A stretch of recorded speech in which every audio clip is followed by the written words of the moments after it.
من آلاف السنين وسط الرمال الذهبية لنهر النيل أبدعت حضارة مصر القديمة في مختلف المجالات، ومن بين الإنجازات العظيمة دي كان الطب الفرعوني علامة بارزة في التاريخ. وفي الفيديو ده هنشوف إزاي ممارسات الطب عند الفراعنة متقدمة بشكل مذهل.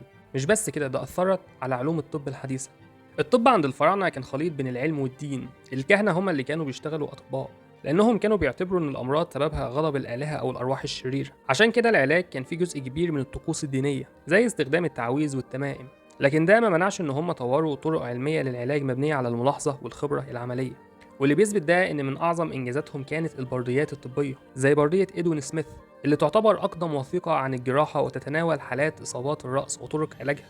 وبردية إبرس موسوعة طبية شاملة بأكثر من 700 وصفة طبية وثقت أمراض زي السكر، الطفيليات، وأمراض القلب. البرديات دي أظهرت إن هم كانوا فاهمين جسم الإنسان بشكل دقيق، وبيعالجوا الأمراض بناء على أسبابها مش مجرد تخمين. الأدوات اللي استخدمها الفراعنة كانت متطورة بالنسبة لوقتهم، كانوا بيستخدموا المشارط الجراحية والإبر وأدوات تنظيف الجروح. في نفس الوقت كانوا رواد في الطب الطبيعي باستخدام الأعشاب والعسل كمضاد للالتهابات، زيت الخروع كملين، والمر لعلاج الجروح والتقرحات. حتى عمليات زي خياطة الجروح وتنظيفها كانت بتتعمل بطريقة منظمة، وده دليل على خبرتهم العملية. وطبعا أكبر إثبات على صحة كلامي هو التحنيط.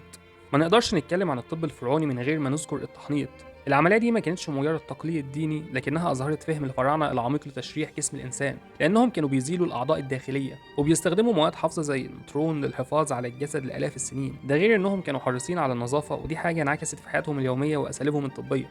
واحد من أشهر أطباء الفراعنة هو إمحوتب، اللي مش بس كان مهندس عظيم لكنه كمان أول طبيب معروف في التاريخ. النهج العلمي اللي اتبعه الفراعنة أثر على الطب في حضارات كتير زي الإغريق والرومان. الفراعنة وضعوا حجر الأساس لعلوم التشريح والجراحة والعلاج بالأعشاب. الطب عند الفراعنة مش مجرد جزء من تاريخهم، لكنه شهادة على عبقريتهم وسبقهم العلمي. حضارة أثرت في العالم وما زالت تلهمنا حتى يومنا هذا. فلو سمحت اعتز بثقافة وحضارة بلدك وساهم بنشرها.